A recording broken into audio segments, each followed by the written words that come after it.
प्यारे बच्चों नमस्कार। आज के इस वीडियो में हम बात करेंगे एक्सपोनेंशियल फंक्शंस के बारे में। तो चलिए शुरू करते हैं। सबसे पहले बात करते हैं बेटा एक्सपोनेंशियल फंक्शन होता क्या है।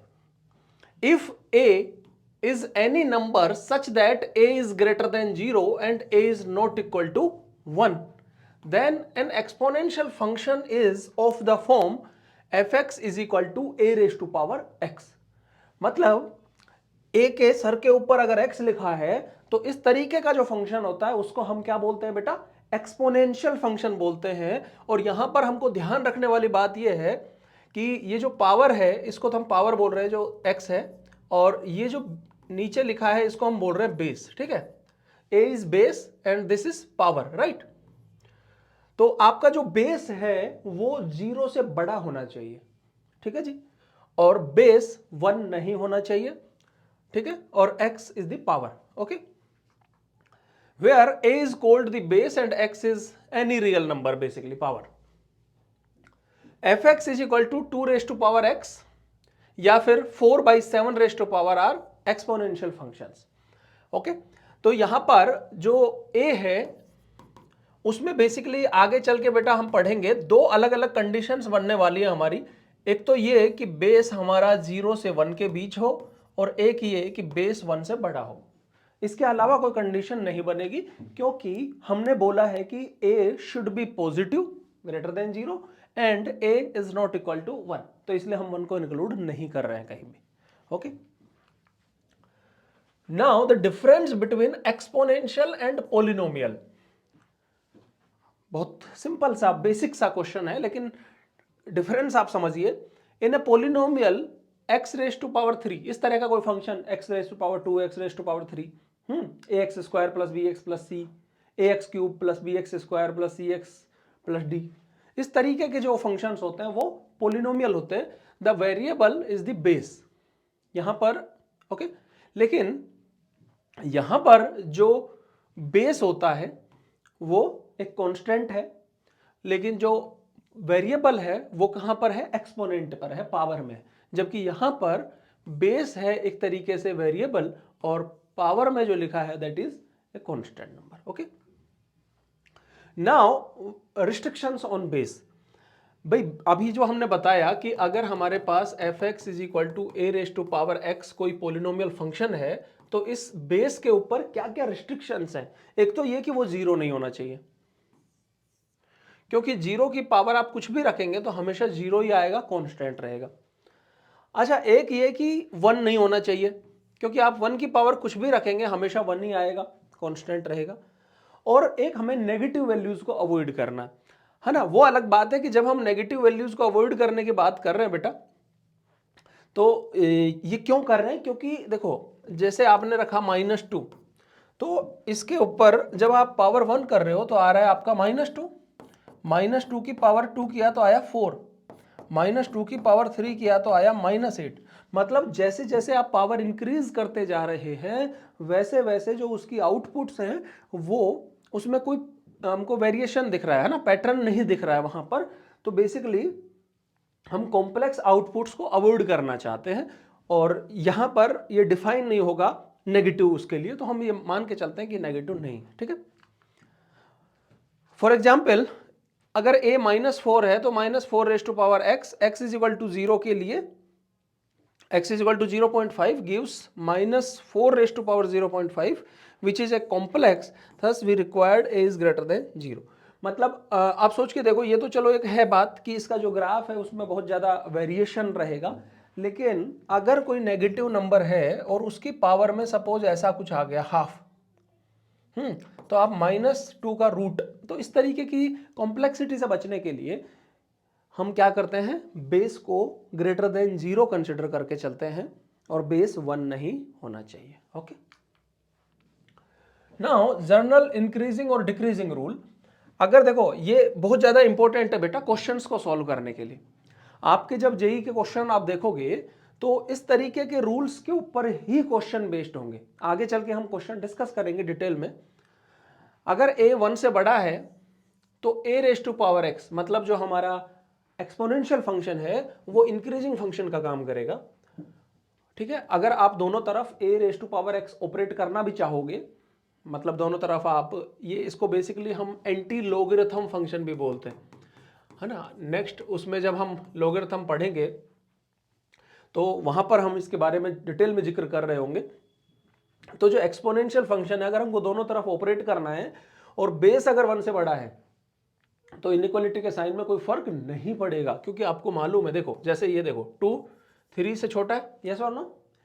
अच्छा, अगर मैं यहां पे बेस लगा दूं a, तो फिर डिपेंड कर जाएगा a के ऊपर। अगर a 1 से बड़ा होगा तो इनइक्वालिटी के साइन पे कोई फर्क नहीं पड़ेगा, और अगर बेस 0 से 1 के बीच में रहेगा तो इनइक्वालिटी के साइन पे फर्क पड़ जाएगा, क्योंकि एक तरीके से डिक्रीजिंग फंक्शन का काम कर रहा है, और जब जब डिक्रीजिंग फंक्शन दोनों तरफ ऑपरेट किया जाता है तो इनइक्वालिटी का साइन चेंज हो जाता है, राइट। जैसे कि आप कोस फंक्शन ऑपरेट करने लग जाएं स्टार्टिंग के इंटरवल में, सपोज 0 to π/2, ठीक है, तो वहां पर आप देखोगे कि कोस डिक्रीजिंग फंक्शन है, राइट।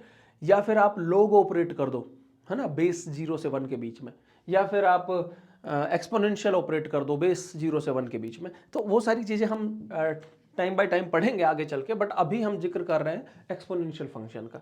तो आई होप यहां तक आपको क्लियर है, बाकी एग्जांपल्स जब करेंगे तो और डिटेल में आपको चीजें क्लियर होंगी, है ना। कुछ कॉमन प्रॉपर्टीज हैं, all exponential graphs passes through 0,1, क्योंकि y is equal to a raise to power x की अगर हम बात कर रहे हैं तो बेटा जब x 0 होगा तो y कितना होगा, 1 होगा। ये सभी एक्सपोनेंशियल के लिए होगा, तो इसका मतलब जितने भी एक्सपोनेंशियल फंक्शंस के ग्राफ होंगे वो 0,1 से पास होंगे ही होंगे। Next is if a is greater then 1 and x2 अगर x1 से बड़ा है, तो हम अगर एक्सपोनेंशियल फंक्शन ऑपरेट कर दें तो ऐसा बड़ा होगा, है ना, क्योंकि अभी जो बताया हमने इंक्रीजिंग। और अगर 0 से 1 के बीच बेस है और ऐसा कुछ सिचुएशन है तो इनइक्वालिटी का साइन चेंज हो जाएगा, जैसा यहाँ ग्रेटर देन है तो यहाँ लेस देन हो जाएगा। Okay, now the graph of exponential function. बेटा आप सोच के देखो कि अगर हमारे पास सपोज है 2 रेज टू पावर x, है ना, बचपन में कैसे ग्राफ बनाते थे हम, बोलो। हमने जस्ट कंसिडर किया है a raise to power x, a की जगह हमने 2 ले लिया। अच्छा, बचपन में ग्राफ कैसे बनाते थे कि सर हम यहाँ पे x बनाते थे, यहाँ y बनाते थे। जब यहाँ 0 होगा तो सर यहाँ 1 होगा, जब यहाँ 1 होगा तो यहाँ 2 होगा, जब यहाँ 2 होगा तो यहाँ 4 होगा, है ना, 2 रेज़ टू पावर 2। जब यहाँ 3 होगा तो यहाँ 8 होगा, ठीक है। यहाँ पे जब 4 होगा तो यहाँ पे 16 होगा, तो ऐसे बढ़ते जा रहा है, राइट, ठीक है। तो इन्फिनिटी पे तो इन्फिनिटी होगा, मतलब ऐसे बढ़ते जा रहा है। अच्छा, नेगेटिव की अगर बात करने चले जाए तो नेगेटिव -1 पे ये 1/2 हो गया, ठीक है, -2 पे ये 1/4 हो गया।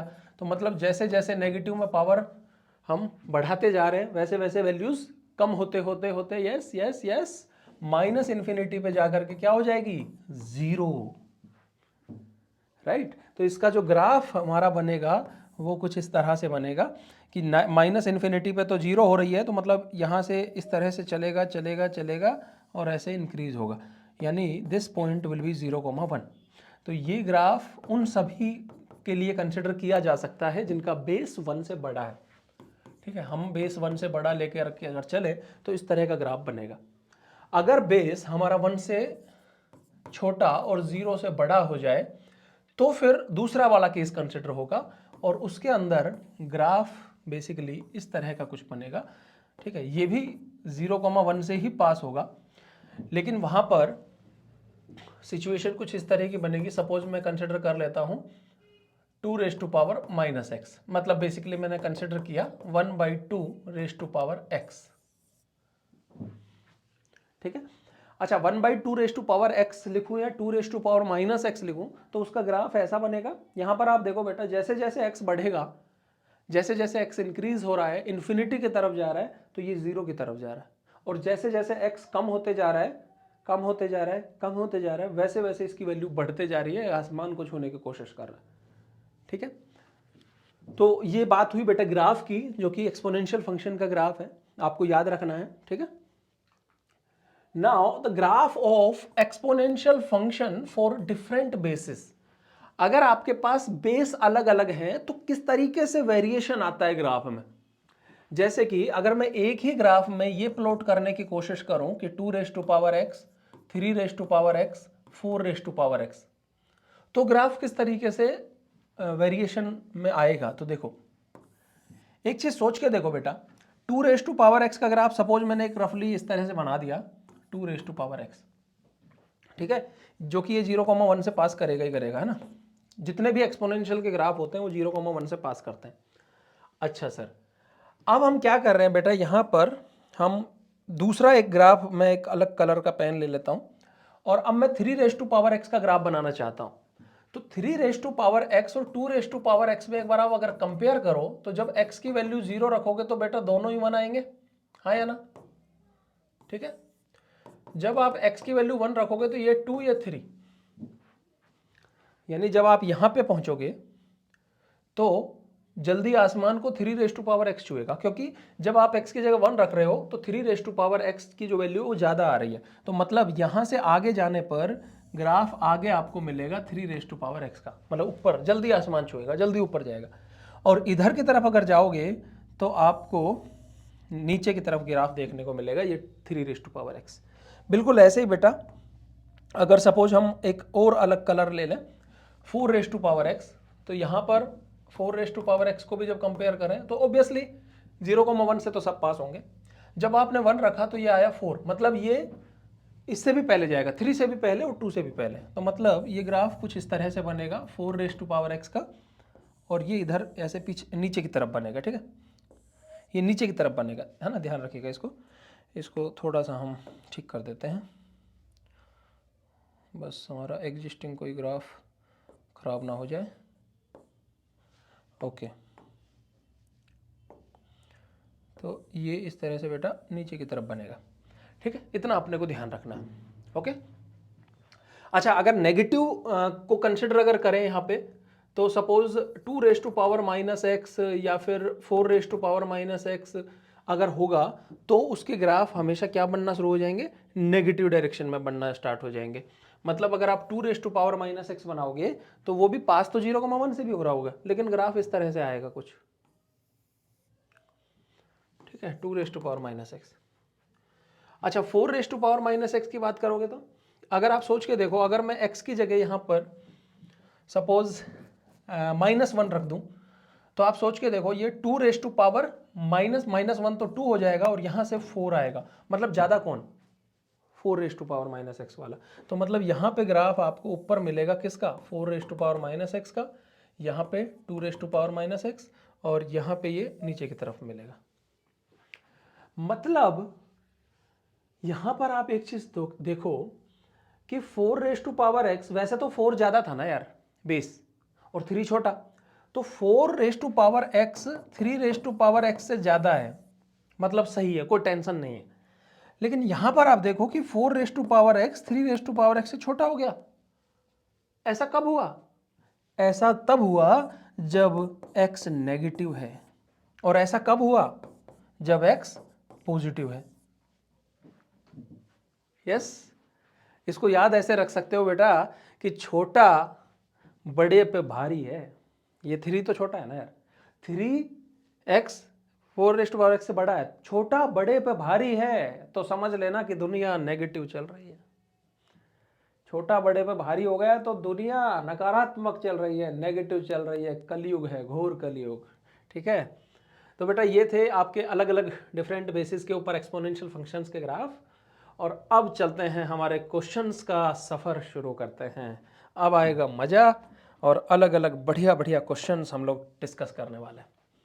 इस क्वेश्चन को देखो बेटा, हमें सॉल्व करना है mode x-3 raise to power 3x² - 10x + 3 = 1। आप एक चीज सोच के देखो बेटा, x-3 0 तो नहीं होना चाहिए। ऐसा क्यों, क्योंकि 0 की पावर जब आप कुछ करने जाओगे ना तो 1 तो नहीं आ सकता, वो 0 ही आएगा, हाँ या ना। ओके, और दूसरी बात ये, एट द सेम टाइम मैं ये भी बोल रहा हूं कि जो पावर में लिखा है, एक्सपोनेंट में लिखा है, वो आपका एग्जैक्टली 0 होना चाहिए।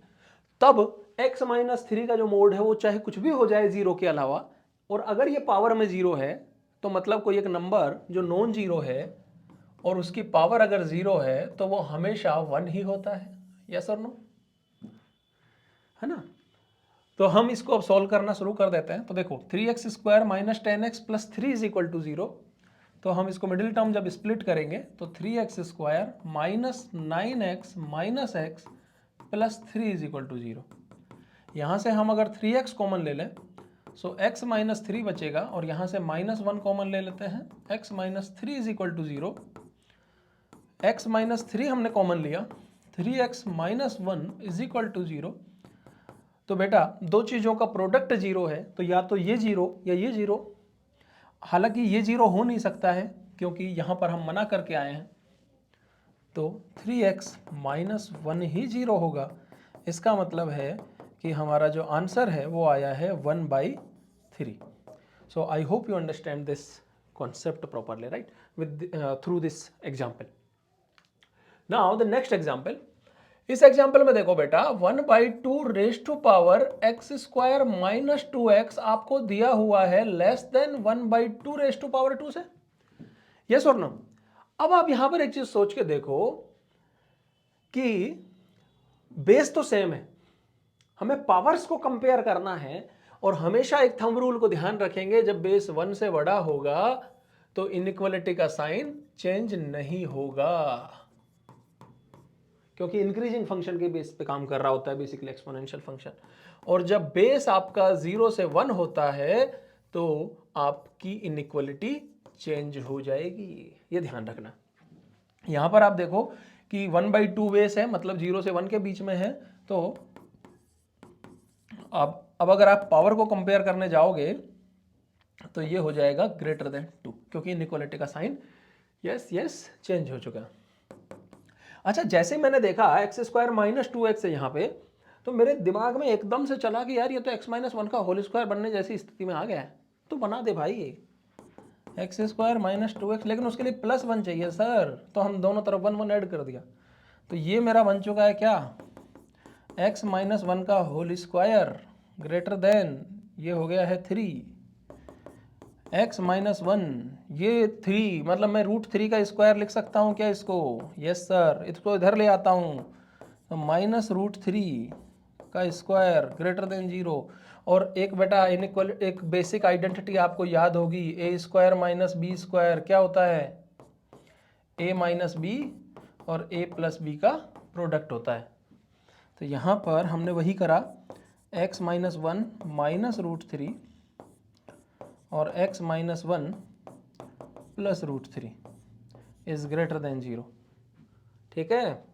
अब यहाँ से क्या होगा जल्दी बताओ, x यस माइनस 1 प्लस √3 और x minus 1 minus √3 is greater than 0। बेटा जब भी कभी इस तरीके से इनइक्वालिटी आती है आपके सामने, suppose x minus A x minus be less than 0 या ग्रेटर देन 0, तो आप भाला मेथड यूज करते हैं, है ना। कौन सा मेथड, भाला मेथड, जेवलिन मेथड। ये जो भाला है किस तरफ है, फंक्शन की तरफ। जब भाला फंक्शन की तरफ होता है तो फंक्शन डर जाता है, और डरेगा तो छिपेगा।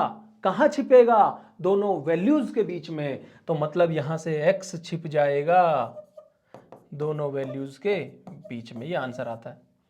अच्छा, जब ग्रेटर देन 0 की बात कर रहे हैं तो भाला फंक्शन के हाथ में है, तो फंक्शन शेर, और जब फंक्शन शेर है तो एक एक को देख लेगा वो, छोटे से छोटा और बड़े से बड़ा आपको लिख देना है, मतलब x is less than a union x is greater then b।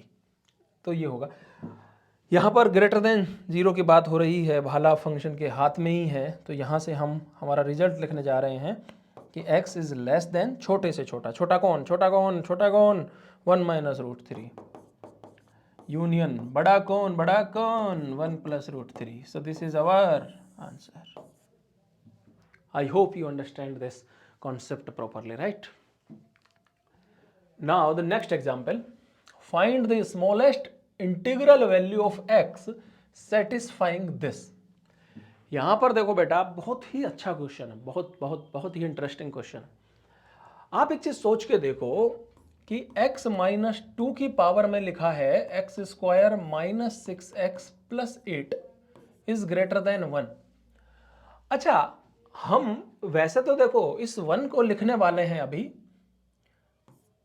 x minus 2 की पावर 0, है ना, ये मेरा मन है लिखने का, क्योंकि मैं बेस सेम बनाना चाहता हूं, तभी तो मैं कंपेयर करके सॉल्व कर पाऊंगा ना क्वेश्चन को।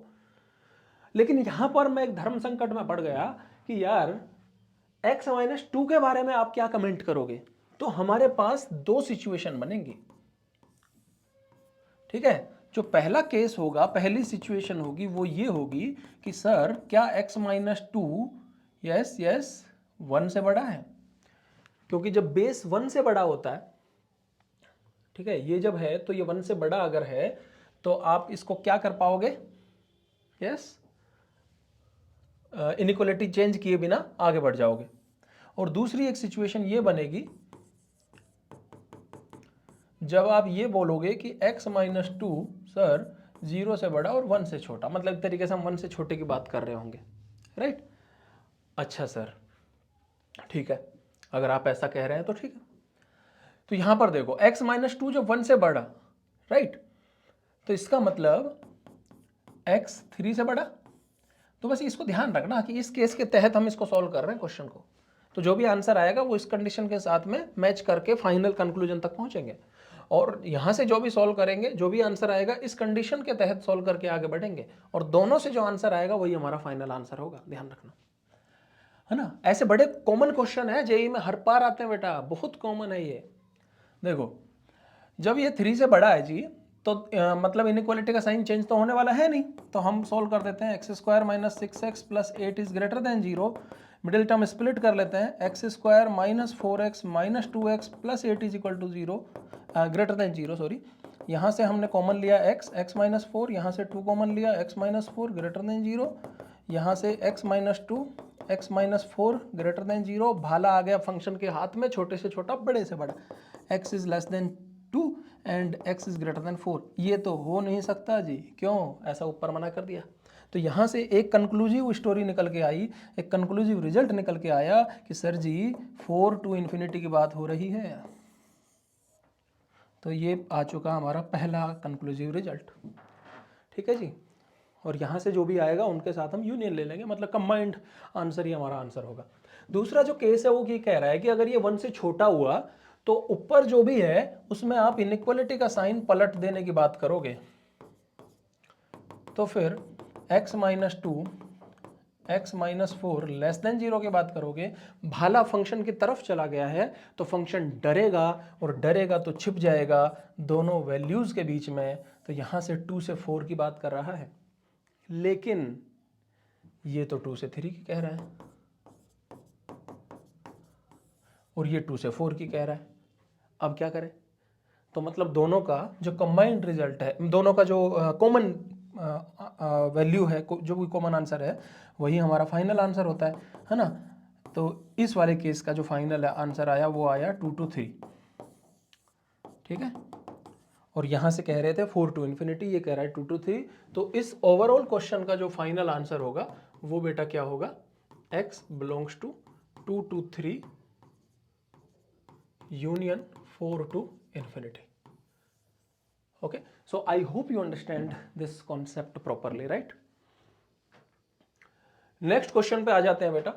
इस क्वेश्चन में कह रहा है कि find the number of solutions of this equation, है ना। ये भी बड़ा कॉमन टाइप है बेटा, जो क्वेश्चंस पूछे जाते हैं पीवाईक्यू में, आपसे नंबर ऑफ सॉल्यूशंस पूछेगा, ठीक है। नंबर ऑफ सॉल्यूशन का क्या मतलब है भाई, एक चीज सोच के देखो कि सपोज दो लाइन है, एक है L1 एक है L2, इसके कितने नंबर ऑफ सॉल्यूशन है, एक, क्योंकि एक पॉइंट पर इंटरसेक्ट कर रहे हैं, है ना।